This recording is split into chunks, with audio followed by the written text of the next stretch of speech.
So last week we had a big chat with Arash Madani on trying to sell the Toronto Argonauts, and I love Arash to death. I mean, he knows Toronto better than I'll ever know it, and he's lived there for a very long time.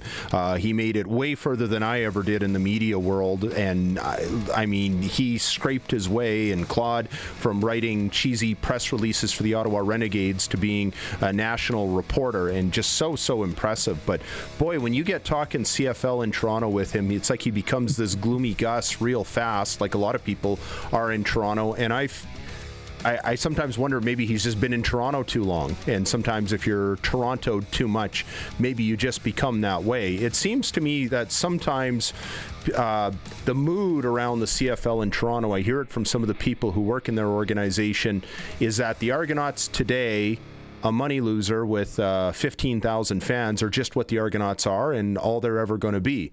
And I think that is a terrible, terrible mindset for them to have, because we've seen examples where somebody will come in and write the checks and everybody says this is all fine. And then a day comes where they don't want to write the checks anymore and everybody is scrambling trying to figure out what to do next. I think the Argonauts, and maybe if they're not going to do it, the CFL, needs to undertake a project to figure out, how do we make this better? What could be different? Do we need to have a different venue? Do we need to market it better? What needs to be different? I know you wanted to touch on that when we talked late last week, and now the floor is yours, sir. Well, there's a lot there. And first of all, let me start by saying I actually was listening in to Arash today on the show and did a nice job of bringing in some stats and notes about the difference in salary caps and things in different leagues, the NBA compared to the NHL and things like that. So Arash does a nice job, and I'm not jumping on to contradict his thoughts because in our age group, in our circle, and I say that as far as media, sort of from the age of 40 to 60, 70, that is the feeling you're getting when you're in Toronto and it's sort of your surroundings. So you're sitting in the press box, you're talking about the Argos, and that's the messaging that's happening.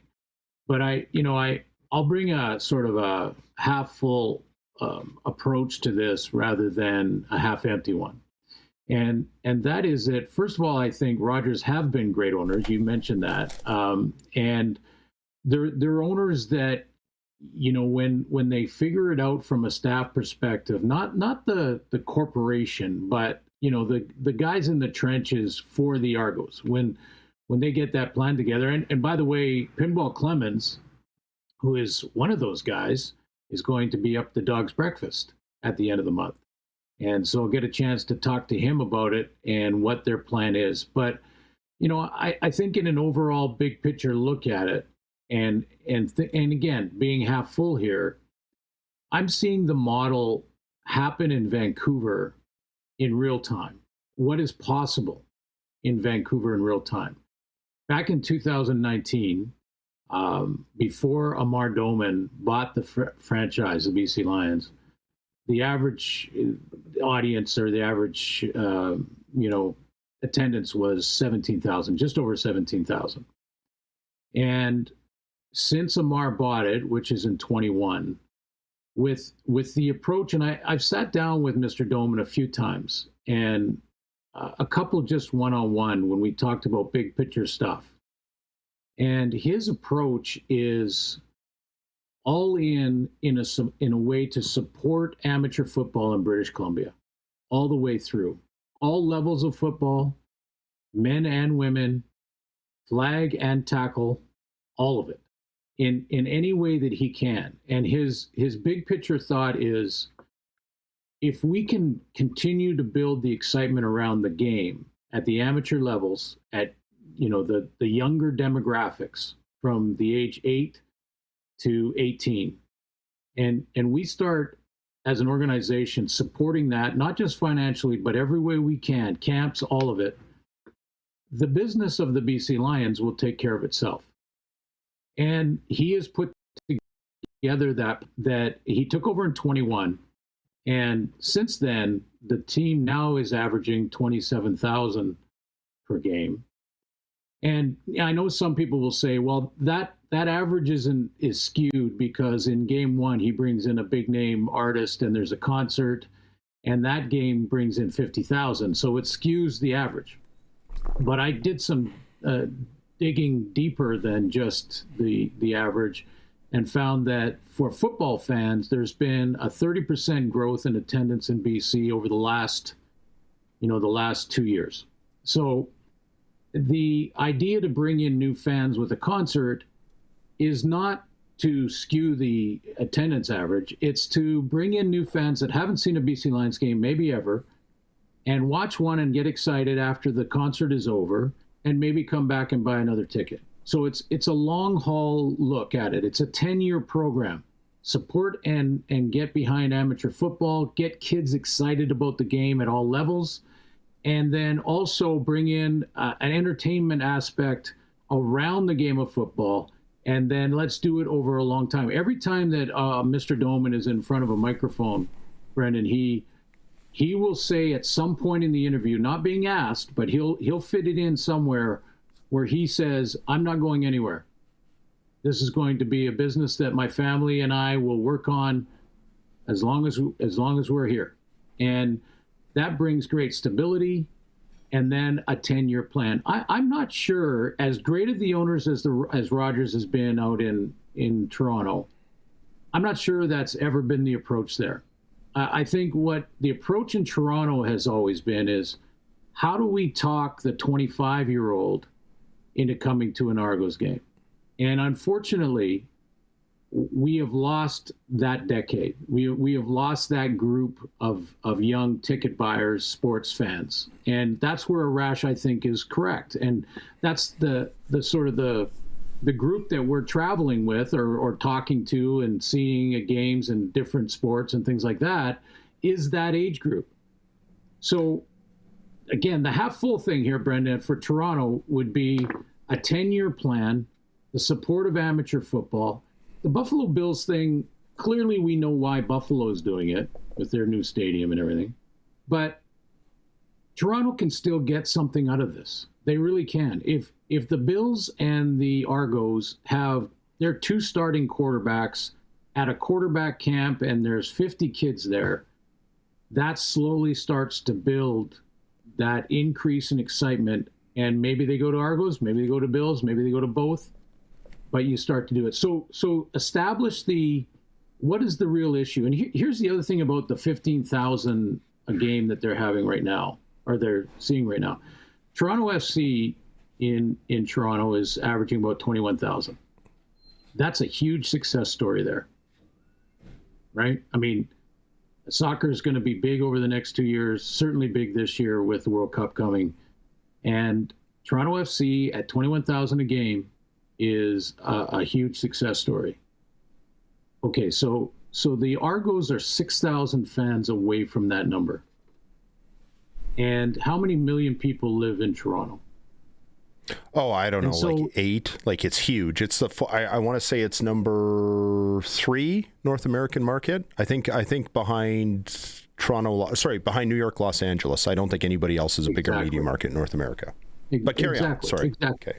Yeah, no, exactly, Brendan. So if you take the 18 or the 8 to 18 demographic and you break that down and you spend all your time focusing on marketing to them, getting them excited about the game of football in general, not making it about one or the other, but, because in the East and in Toronto, I don't think it works to say the CFL is better, come to see us. It just doesn't. It's a different mentality. It doesn't work there. So just forget about that. And let's just get kids excited about football, get them into BMO. BMO's a good little stadium. It really is. It's not bad at all. It's a great place to grow from. It's easy to get to in the downtown core. It's great views around there. Lots of restaurants and stuff. So it is a good spot and a good stadium. And, I think once you put all of that plan in and then play the long game of 10 years, which how many years has MLSE owned it now? Right? 10 years. 10 years. 10 years. Yeah. 10 years. Okay. Yeah. So, Well, not MLSE. so, Sorry, again, it was Larry Tannenbaum for a while, and then MLSE took right. it over a few years later. Yeah. Right. Okay. So, but I think, again, the idea to come in and say, I'm going to talk a 25-year-old in Toronto into coming to an Argo game is crazy. That guy's already committed. He's gone. He's gone to Buffalo, and it's over there. But what you can do is get the 8 to 18 year, and they're going to bring their parents to start with. They're going to bug their parents until they go to a game. And I've used this many times, but it's the Disney model, right? Disney never throws has a TV ad that sells the parent. Disney just says, hey, come and see Buzz Lightyear. And then your kid comes up to you and sells you on Buzz Lightyear, and you end up spending 10 grand on Buzz Lightyear. So, it's a different angle to get those kids excited. I just think if you look at the Vancouver model, which is a big city with an NHL hockey team, and you look at the approach of Amar Doman, and you apply the same philosophy in Toronto, and in 10 years, if you can't make that work, then it's time to move the team. Or look at other options. Like when you say move the team, I assume you mean somewhere else in the GTA. I feel like you need exactly like Mississauga. Yeah, sure. Exactly. Okay. Yeah, you can tell that I've been fascinated with this lately, and I'll just show you the book that I've been reading, Bouncing Back from National Joke to Grey Cup Champs. Paul Woods, I forgot his name for a second, wrote. So I've kind of been fascinated by the topic. I think largely it's not so much that the 83 Argos interest me that much, although they do. It takes you back to a time when the Argos were big business and the organization was not really geared toward football. And I think that Ralph Sazio taking over as team president, he was all about winning, but at the same time, he was cutting back on the marketing staff and basically said, winning will take care of everything. And he mocked the marketing people. And a lot of people believe that they're paying the price for it today. Doug Mitchell took over as the CFL commissioner, and under his tenure, they lost the big TV contract. And so I remember thinking that he must have been a bad commissioner because all these bad things happened.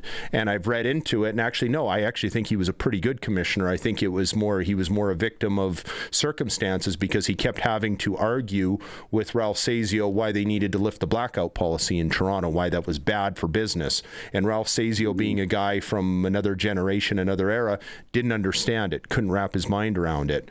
And I think that there's some real validity to the theory out there that it all started with Toronto losing a generation of kids watching games on TV with that blackout policy, and they've never really recovered. So I think that adds a bit of credence to your point, which is you need to get the kids loving this, not just interested. You need to get them loving this and hooked on it. I remember as a young CFL fan, I grew up in a household, an extended family on a farm. Nobody watched CFL. Nobody cared about it. It was me who got interested in it. So how do you draw those people in? Now, we've had the same conversation with Farhan Lalji, who lives in the same community that you do. And he seems to think that things are working in Vancouver and things are on the uptick. Absolutely. Here, from a distance, we don't really see it as much because we turn on the TV, we see BC Place, we see lots of empty seats, and we assume, like you said, the attendance is skewed because of that opening night concert. Not that anybody's criticizing BC Lions ownership for doing that, because they're injecting money, they're investing just like NFL owners do. So my question to you is, what is the tangible difference that you're seeing under Amar Doman's ownership now that we're 5 years in? What is the tangible, not the difference in his ownership, the difference in the result? What is different today from 5 years ago? Yeah, I think first of all, it's the respect and credibility. And again, the overall look at building and supporting amateur football in the province, growing the game itself is the goal and objective, and then the business takes care of itself and it will slowly grow. And this idea that it's just because of the concert goes down the drain because it's been a 30% increase. But also I could go back to the mid 70s, mid 80s when Bob Ackles showed up in Vancouver. It was again a very different before he arrived, the BC Lions were in big trouble. Bob Ackles shows up. He comes from the Dallas Cowboys and his time in the NFL, and he's the water boy that's come up through the BC Lions system and then goes down to the NFL, has a great career down there, comes back, and is the GM, sort of president of the BC Lions. And within a few years of him doing the exact same thing, he created a corporate group of people called the Water Boys. And I went to some of those meetings early in my career in television when we would sit around a corporate table with, it started with 10, it ended up being 50, and I don't know how many at the end, where they would talk about how the BC Lions can support British Columbia, the kids in British Columbia. What do you need from us? And it's interesting because yesterday in a press conference, Chris Morris, the president of the Edmonton Elks, said a lot of the same things. He said, we can be profitable very quickly here, but we have to get the respect back of the corporate community and tell the community through our messaging that what can we do for you and for the kids and amateur football kids playing in this city, not what can the city do for the team. And it's an opposite approach, and it seems simple, but this is how it slips away. Bob Ackles turned it into 50,000 average. Now, I don't think our country is there anymore. I don't think really Canada is. We're going to see, the football or even soccer or anything where there's 50,000 fans, unless it's a one-off like the World Cup or something. But it's not going to be, the Whitecaps are not going to see 50,000 in their lifetime. I mean, it's never going to happen. So I just think that's changed. The model has changed. We're looking at 30 is a great crowd. And Morris mentioned that 20,000 is break even for Edmonton, and it's probably very similar in a lot of cities. So that's an interesting number to get to anyway, which makes the Argos just 5,000 fans away from a break even point. So again, that's a half full approach. And I do understand the attitude in Toronto and what it is and how people currently feel. But I think that's people in our circles. If you go beyond that and you dig into that other demographic and spend 10 years focused on it, Amar spent 5, and I'm seeing the difference in amateur football registration is through the roof. Flag is becoming bigger and bigger every day. I'm getting more involved with watching that because Nathan Rourke is doing it. And, when you add that Canadian quarterback who ends up being the MOP in a year, that helps. But here's one other one, Brendan, and I think it's the simplest and yet probably the most important, is that at some point, the entire CFL in our country has to decide exactly what the issues of attendance are. Are they because the game is broken, or are they something else that we can work on, as we just discussed? Because the narrative of the game is broken has been happening for the last 20 years. And that to me, and I heard Nathan Rourke just today on social media say, I don't believe the game is broken. The game is exciting. So we have to get to a point where we just say the message from everyone involved with the game, coaches, players, the administration, the head office, all of it, that we have come to an agreement that the game is where we need it. That doesn't mean we turn down ideas. That doesn't mean rules committee doesn't look at tweaks. That doesn't mean we change little things here and there. But we have to stop messaging to people that the game is broken, because it's not. It's exciting. Go look at the Grey Cups for the last 10 years. I mean, come on.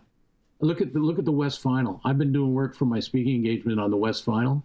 That was some kind of game, man. Like, come on. Well, and the Grey Cups have trounced the Super Bowls the last 2 years, and which is exciting for me because that's how it was for a long time. But I was going to ask, because you live in Vancouver, and so I don't know. Like in Toronto, the suggestion has sometimes been made that if the stadium was closer to the fan base, and what I mean by that is the soccer teams, I think, draw better. I think they still draw better in Vancouver. I could be wrong for the Whitecaps compared to the Lions, but the TV numbers are way better. They do not outdraw the Whitecaps are Lions. low. Okay. No. Okay, they're lower. Yeah. But the TV numbers are way better for the football. That maybe, I know the suggestion has been made that maybe the Lions would draw better if they were just in a different location. And I know Amar said that he's heard that, and he doesn't agree with it just because BC Place is such a good facility. What are your thoughts on that? Yeah, I agree with him. It's an excellent facility, and the bottom bowl at that is a 30,000, 33,000, something like that. So that's the goal, and that's a profitable situation. And that you make a good point though that I missed when looking at all the numbers here. The television numbers tell a different story. I mean, television numbers that I've been saying for 20 years now are, even with Argo games, are between 300,000 and 500,000 a game in our country nationally. And if you compare that to soccer, it's 10 times more. I mean, 10 times more the audience on television. I'm not saying that to take a shot at soccer, because they're still building and it's growing. But if you look at the Argo games on TV, there are 300 to 500,000 people out of Ontario watching the Argo games. So again, in a half full approach, if there's 300,000 that are interested to watch it on television, then how do we get those kids and those families out to the games? And that, again, has nothing to do messaging, not fake news, not making stuff up. I'm talking about positive messaging that highlights what makes our game great, and then be consistent over and over and over again at the right demographic. Get those kids into the stadium and watch how they, when I became a fan of the BC Lions and football in general, I was a kid watching the Lions practice it was a one-off thing at a high school in North Vancouver. And it was Harry Holt and Jerry Taggy and Leon Bright. And it was, guys are going to Google that and go, wow, that was a long time ago. But I watched these huge athletes running around and go, I want to play football. I want to play. And that's when I started watching Canadian football. And then I went to one game, ran on the field at BC Place Stadium and got Jim Young's chin strap. Jim Dirty 30 Young's chin strap. Chose to leave the NFL for Canada. Yes, which I still have somewhere back here in my crawl space. But my point is that those kids get pretty wide-eyed when they see that beautiful green field at Mosaic and they fill that stadium with kids. And those guys are fans forever. And as soon as they start buying tickets, they're bringing their girlfriends or whatever to the games. And I think that's the patience and the long-term plan that is necessary in Toronto. And if it doesn't work after that, and we already have maybe grown to a franchise in Quebec City, a franchise in Halifax, then maybe it is time to take the Argos and put them in Mississauga or one of the suburbs in Ontario, because those that say the Argos, we can't have a CFL without a Toronto team. Well, did the NFL say we can't have the NFL without a LA team? Because for a long time definitely they didn't not. have one. And it worked just fine. And listen, with the changes coming to the field size, I think that's going to fix the issues they had with the end zones at BMO Field. And that might not sound like such a big deal, but it makes it look a little less Bush League when you don't have to cut the end zone. So I think that'll be a good change. And my only issue with the rash was suggesting that OHL teams and the soccer team had as much prominence as the Argos. Well, when the Argos won the Grey Cup here in 2022, the audience numbers surged at 5.5 million in the fourth quarter. You're never going to see that for the soccer team or the OHL team or anybody else. Listen, we're out of time as always. Next time I'm on, we will carry on this conversation for 6 more sports cages at least, I'm sure. Time for a half full glass of wine. I beat you on the old school hat, though. Yeah, you think you're old school? I I had the old frequency here. keep you guessing. That is press coverage with Glen Suitor.